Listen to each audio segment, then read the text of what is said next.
दोस्तों आज की स्टोरी एक ऐसे बुज़ुर्ग की है जिसके माँ बाप, चाचे, ताए, बीवी, बच्चे सारे इंडिया में हैं। वो अकेला पाकिस्तान में है। उसने इंडियन गवर्नमेंट से रिक्वेस्ट भी की कि मुझे इंडिया की नेशनैलिटी दी जाए ताकि मैं भी अपने सारे परिवार के साथ इंडिया में रह सकूं, जो कि 1947 में बिछड़ गए थे। लेकिन ऐसा नहीं हो रहा क्योंकि वो बुज़ुर्ग पाकिस्तानी है, बाकी सारी फैमिली इंडियन है।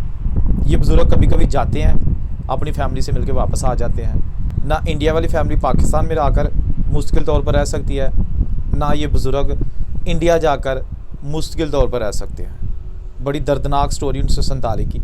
वीडियो के साथ जुड़े रहिए और आपको मुकम्मल डिटेल इस वीडियो में मिलेगी कि वो बुज़ुर्ग कैसे पाकिस्तान आ गए, उनकी फैमिली कैसे इंडिया में रह गई, उसके बाद उस बुज़ुर्ग के बच्चे कैसे इंडिया में पैदा हो गए। चलें आपके साथ ये जो है ना मुकम्मल वीडियो शेयर करते हैं। पाकिस्तानी पंजाब के एक बुज़ुर्ग सरदार मोहम्मद उनका नाम है। उनका कहना था कि मेरी पैदाइश हुई थी इंडिया का एक इलाका है मलीर कोटला। 1947 से 5 साल पहले यानी 1942 में मेरी पैदाइश हुई थी। जब मेरी पैदाइश हुई तो मेरी माँ बहुत बीमार हो गई और वो मुझे दूध पिलाने के काबिल भी नहीं थी। मेरी नानी मुझे अपने घर ले आई, यानी मैं ननिहाल के पास चला गया। मेरी नानी रुई लेके उसमें कौली में दूध डाल के तो रुई के साथ मेरे मुंह में डालती थी, क्योंकि माँ का दूध मैं पी नहीं सकता था, वैसे फीडर का दौर नहीं था। बहरहाल कहते हैं कि मैं थोड़ा सा बड़ा हो गया, लेकिन आहिस्ता आहिस्ता मैं ननिहाल यानी अपने नान के ही रहना शुरू कर दिया। 5 साल बाद 1947 को जब पार्टीशन हो गई और मेरे जो ननिहाल थे वो सारे पाकिस्तान आ गए, मुझे भी साथ ले आए।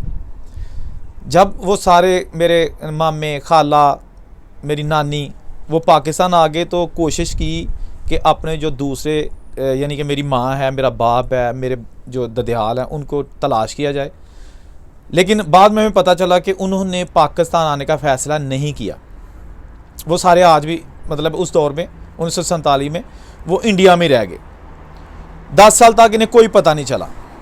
उसके बाद फिर इन्हें पता चला कि वो सारा परिवार यानी कि सरदार मोहम्मद की जो फैमिली थी, बाप की साइड वाली फैमिली, वो सारी इंडिया में रह गई।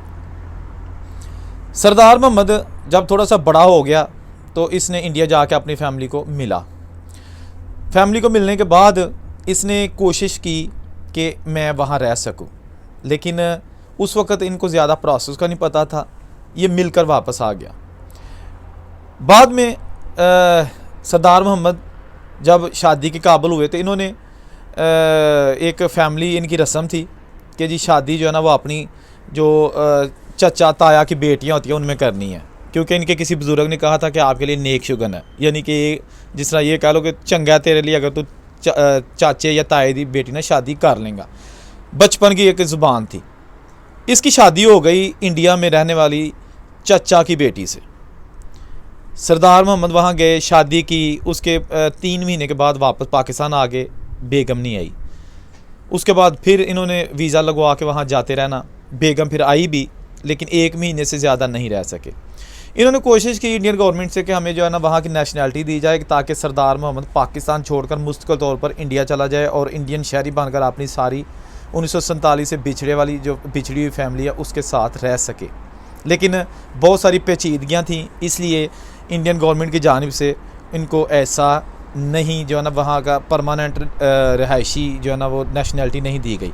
ये मैं अपने पास ही नहीं बता रहा, ये बुज़ुर्गों की बातें जो उनकी ज़ुबानी उन्होंने बताई हैं सेम उसी तरह बता रहा हूँ। इसमें मैं अपनी तरफ से कुछ नहीं बता रहा। बुज़ुर्गों ने कहा कि मेरा जो है ना 3 बच्चे हैं इंडिया में, ठीक है ना, 2 बेटे हैं, 1 बेटी है। आज मेरी उम्र 80-81 साल हो गई है, लेकिन आज भी मैं सारी ज़िंदगी जो है ना वो माँ बाप का प्यार हासिल नहीं कर सका, क्योंकि मेरे सारे माँ बाप, बहन भाई, चाचे ताए वो इंडिया में ही रह गए थे। मैं यहाँ पर अकेला अपने नानी के साथ जो है ना वो आ गया। अच्छा, अब बात यहाँ पर ये है कि वो जो बुज़ुर्ग है ना सरदार मोहम्मद, उन्होंने कहा कि मुझे प्रोसेस का नहीं पता, मैं आज भी कोशिश करता हूँ कि मैं इंडिया चला जाऊँ या इंडिया वाले यहाँ आ जाएं ताकि हम ज़िंदगी के दिन आसानी के साथ गुजार सकें जो बकिया ज़िंदगी रह गई है। लेकिन ऐसा नहीं हो रहा और लगता है कि मुमकिन भी ना हो, क्योंकि सरदार मोहम्मद ने सारी स्टोरी जो है ना वो ऑलरेडी बताई है और उसमें ये चीज़ें उन्होंने बताई हैं कि मैंने कोशिश की है लेकिन मुझे कहीं से ये कामयाबी हासिल नहीं हो सकी।